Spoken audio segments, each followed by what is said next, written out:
America में चुनाव है और चुनाव की कवरेज के लिए अमरउजाला.com इस समय न्यूयॉर्क में मौजूद है। न्यूयॉर्क में दिवाली भी मन रही है और दिवाली के साथ साथ चर्चाएं हो रही हैं चुनाव की। तो इस दोनों ही मुद्दों के ऊपर बातचीत करने के लिए नीता भसीन से बेहतर कोई चेहरा नहीं हो सकता। नीता जी, बहुत स्वागत है आपका अमरउजाला.com पे। और मेरा पहला सवाल इसी चीज को लेकर, सबसे पहले तो आपको दिवाली की शुभकामनाएं। आपको भी और आपके परिवार, क्योंकि अमेरिका में तो आज दिवाली मनाई जा रही है। जी, नवंबर 1 को हम लोग दिवाली मना रहे हैं और इस साल न्यूयॉर्क सिटी के जितने भी स्कूल हैं सब बंद हैं दिवाली सेलिब्रेशन के लिए। Last year New York city mayor ने कैलेंडर में डाला है, ऑफिशियल किया है, क्योंकि उससे पहले ऑफिशियल नहीं था, कुछ स्कूल बंद होते थे और लास्ट मेयर ने कहा था we don't have any room in our calendar. यानी ये पहला मौका है कि अमेरिका में, न्यूयॉर्क में दिवाली की छुट्टी स्कूलों के अंदर घोषित की गई। ये पहला मौका है, पहला मौका पूरे अमेरिका में है। ओह, इससे पहले किसी भी स्टेट में नहीं हुआ जहां की, और यहाँ the largest school system in America is in New York और यहाँ के सारे स्कूल बंद हैं और इससे बच्चों को पता चल रहा है कि दिवाली है क्या, ये मैसेज क्या है। सो उसके लिए मैं तो न्यूयॉर्क सिटी मेयर का और असेंबली वुमेन जेनिफर राजकुमार का शुक्रिया अदा करना चाहती हूँ, क्योंकि हम कई सालों से कर रहे हैं, 2-3 डेकेड से हम कोशिश कर रहे हैं, लेकिन नहीं हुआ। लेकिन असेंबली वुमेन ने और एक ही बारी में न्यूयॉर्क स्टेट लेजिस्लेशन में मेजॉरिटी के साथ 100% मेजॉरिटी के साथ ये बिल पास हुआ और गवर्नर ने इसको ऑफिशियली साइन करके कैलेंडर में डाला है। अब इसको निकालना कोई इजी काम नहीं होगा। जनरेशन टू जनरेशन न्यूयॉर्क में Diwali New York city school holiday है और हम लोग कोशिश कर रहे हैं कि फेडरल नेशनल बनाने की। तो उसके ऊपर काम तो इसमें तो एक बड़ा योगदान आपका भी है, क्योंकि आप 2013 से लगातार टाइम्स स्क्वायर के ऊपर दिवाली का आयोजन कर रही हैं और इस बार तो सबसे बड़ा आयोजन हुआ था। जी, 9th ईयर था, हर साल होता है, लेकिन अब जो धीरे धीरे जो मेन स्ट्रीम मीडिया है उसने रिकॉग्नाइज करना शुरू किया है और न्यूयॉर्क सिटी ने इसको सपोर्ट किया है। So New York City is part of Diwali at Times Square from 2024 onwards. So that's the biggest achievement for us. मैं कहूँगी इंडिया को भी पार्टिसिपेट करना चाहिए। बहुत मीटिंग्स की है ट्रैवल इंडिया के और स्टेट्स के साथ। Don't miss out this opportunity of 10th anniversary। तो चलिए, अब दिवाली की चर्चा तो हो गई, अब करते हैं चुनाव की चर्चा। तो नीता जी, जरा ये बताइएगा कि इस समय चुनाव में पलड़ा किधर का भारी? बहुत मुश्किल है कहना। ऐसा क्यों? बहुत मुश्किल है, बहुत टाइट रेस है। क्योंकि इस कंट्री में अभी तक कोई लेडी, कोई औरत प्रेसिडेंट नहीं हुई और किसी लेडी, और वो भी इंडियन और ब्लैक, बहुत टफ रेस है। कई लोगों को कहना है कि चांसेस कमला हैरिस के जीतने के ज्यादा हैं, लेकिन जो मिडवेस्ट, जो उधर का एरियाज हैं, वहां पर जो ये हार्डकोर रिपब्लिकन्स हैं, दे डोंट केयर कि कौन रन कर रहा है, उन्होंने रिपब्लिकन्स को ही विन कराना है। तो वो बहुत ही स्ट्रॉन्ग माइंडेड लोग हैं, कह सकते हैं फैनेटिक्स हैं वो लोग। आप अगर स्टेट्स में जाएंगे ना, आपको हर घर के बाहर फ्लैग मिलेगा और ज्यादातर आर्मी में भी जो लोग हैं ना, इन्हीं जगह से आते हैं। So they are very patriotic towards the country and Republican Party. तो मुश्किल है, कभी इधर का है, कभी इधर का है, बड़ा भारी चल रहा है, बहुत मुश्किल है कहना कौन जीतेगा। लेकिन फिर भी भारत के लिहाज से अगर बात की जाए नीता जी, तो भारत के लिहाज से तो दोनों ही हिसाब से कहा जाए एक विन विन सिचुएशन हो सकती है, क्योंकि कमला हैरिस भारतीय मूल की हैं, तो एक अहमियत तो वो है ही उनके साथ जुड़ी हुई। डोनाल्ड ट्रंप के साथ भारत के रिश्ते बहुत अच्छे रहे हैं उनके जो पिछले कार्यकाल के दौरान, तो भारत में काफ़ी होप्स हैं इन दोनों चीज़ों को लेकर। लेकिन आप अमेरिका में जर्नलिस्ट रही हैं आप इतने लंबे समय, आप कैसे देखती हैं इस रेस को और भारत की अहमियत को इस रेस में? सी, इंडियंस बहुत इस समय डिवाइडेड हो रहे हैं। बहुत से इंडियंस सपोर्ट कर रहे हैं ट्रंप को, क्योंकि वो मोदी जी के फ्रेंड हैं, इससे सपोर्ट कर रहे हैं और उनका कहना है कि अभी तक 4 साल में वाइस प्रेसिडेंट कमला हैरिस ने इंडिया को सपोर्ट नहीं किया। She was not supporting India as much as she should have. तो काफी इंडियंस इस समय डिवाइडेड हैं। और एक मुझे की बात बताऊं, मैंने पूरी सीरीज देखी 4 साल पहले अपने शो में, इंडियन से हम लोग आते हैं, इंडियन से हम डेमोक्रेट्स होते हैं, और जब हम पैसा कमा लेते हैं ना, हम रिपब्लिकन्स बन जाते हैं।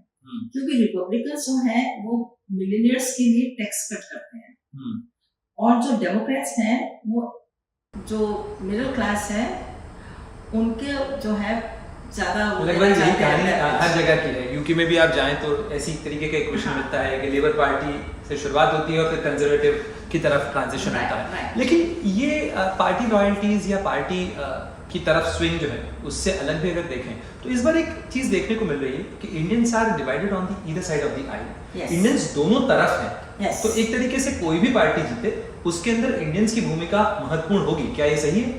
बहुत सही है। दो रीजन है इसके। एक तो हमारे जो वोटिंग नंबर्स हैं have increased a lot over the years. Number 1, number 2 जो हाईएस्ट फंडिंग है इलेक्शंस में इंडियंस और जूश देते हैं।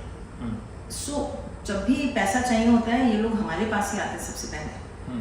और ऐसे सेट और जूश की लॉबी बहुत स्ट्रांग है इस कंट्री में। सो पैसों के मामले में मैटर ऑफ फैक्ट मैंने एक पॉलिटिशियन से बात भी की थी एक बार। I cannot name him. He was running for the election. मैंने बोला कि पैसे जब चाहिए होता है आप लोग हमारे पास आते हैं और जब डिस्ट्रीब्यूशन करना होता है आप लोग हिस्पैनिक्स के पास जाते हैं, उनको देते हैं, ब्लैक्स को देते हैं, चाइनीज को देते हैं। हम लोगों को क्यों आपके जो बजट्स में से हमारी कम्युनिटी के लिए क्यों बजट नहीं होता?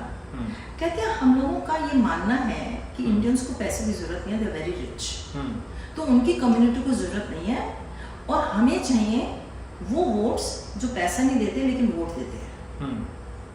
So that is the strategy of these people. हम लोगों को फोटो खिंचाने की जगह ना इन लोगों के साथ हम लोगों को अपनी कम्युनिटी के लिए इनसे फंड्स लेने चाहिए जो उनके पास millions and millions of dollars के होते हैं, वो हमें लेने नहीं आते, हमें सिर्फ देना और फोटो खिंचवानी आती है। उसको बंद करना पड़ेगा और हमें जाके अपने लिए। लेकिन आपकी जो बात है उससे ये लगता है कि पिछले कुछ समय के अंदर भारतीयों ने भी इस चीज़ का या भारत से आए हुए जो वो लोग जो कि अब अमेरिका के सिटीजन हो गए हैं उन लोगों ने इस चीज़ को रियलाइज़ किया है कि स्टेक होल्डर बनने के लिए ज़रूरी है कि पॉलिटिकल प्रोसेस का हिस्सा बना जाए और उस पॉलिटिकल प्रोसेस का हिस्सा बनने के लिए फंडिंग, स्टेक होल्डर बनना, पॉलिटिकल एक्टिविटीज़ में हिस्सा लेना, ये तमाम सक्रियता पिछले कुछ सालों के अंदर बढ़ी है बहुत ज़्यादा। और हमारे लोगों का आना बहुत ज़रूरी है क्योंकि हाईएस्ट एजुकेशन हमारे लोगों में है।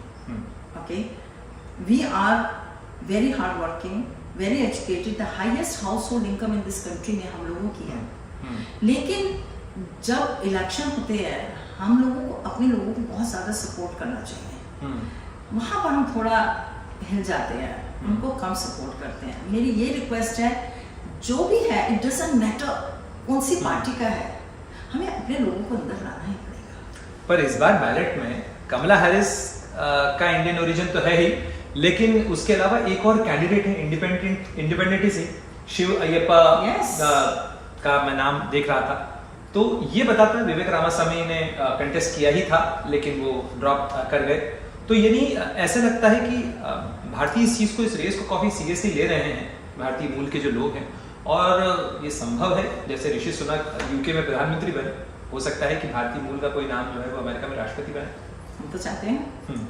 I think that will be the best day of our life. जब वहाँ प्रेसिडेंट बने थे, टाइम्स स्क्वायर में इस सेरेमनी की, I cried कि हमारी मल्टीकल्चरल डाइवर्स कम्युनिटी से, एथनिक कम्युनिटी से कोई प्रेसिडेंट बना। चाहते हैं कमला हैरिस प्रेसिडेंट बने, ऑफ कोर्स हम चाहते हैं। मेरी तो व्यूज है कि कमला हैरिस को बनना चाहिए क्योंकि being a woman she understands our emotions and of course वो इंडिया के लिए करेंगे क्योंकि एक चीज हमारे लोग मिस कर रहे हैं यहाँ पर। मैं इसी सवाल पे आना चाहता था नीता जी की। अभी आपने थोड़ी देर पहले कहा कि भारतीयों के अंदर एक आशंका है, कई लोग ये मानते हैं कि कमला हैरिस ने 4 साल के जो बाइडेन एडमिनिस्ट्रेशन के अंदर बतौर वाइस प्रेसिडेंट ऐसा इंडिया के लिए या इंडियंस के लिए, इंडियन वैल्यू सिस्टम के लिए भी ऐसा कुछ नहीं किया जिससे कि उनका एसोसिएशन लगे दिखे। तो आप अगर ये कह रही हैं कि अगर कमला हैरिस बनती हैं, व्हाइट हाउस में पहुंचती हैं, तो भारत के लिए, भारत के साथ अमेरिका के रिश्तों के लिए जो उम्मीद की किरण है वो कहाँ है और क्यों?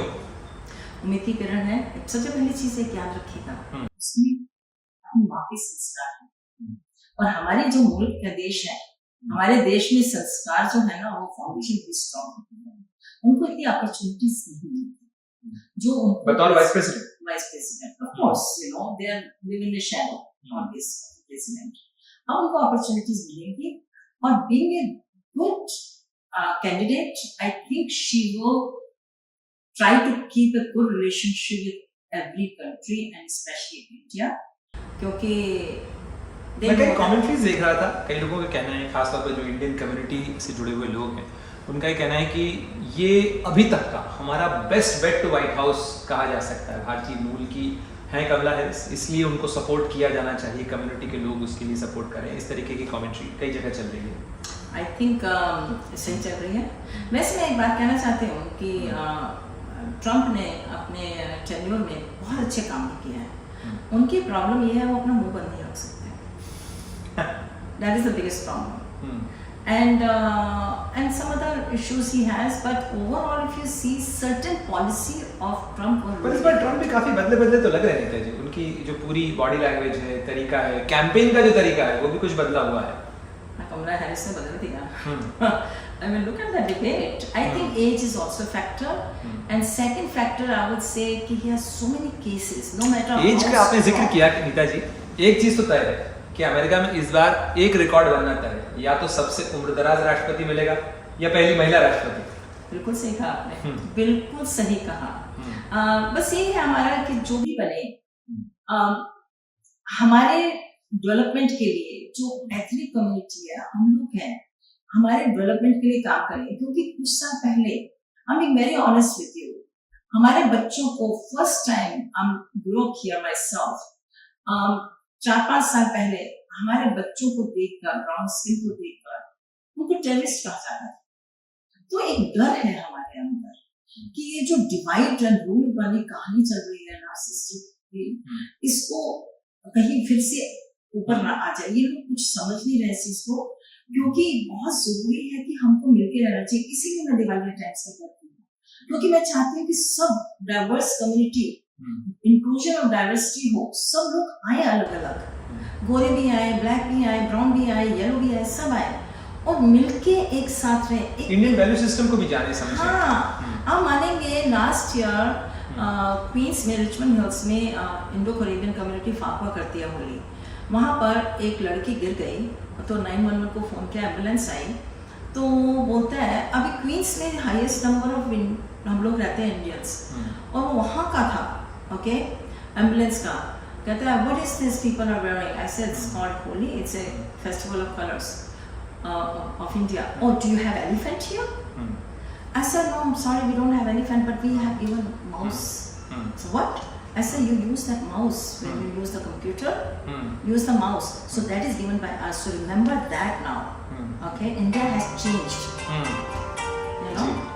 So अभी ignorance है और I won't blame them. We blame ourselves. But Diwali in New York City school holiday is going to make a big difference for us. Definitely, it is going to make a big difference. Last question.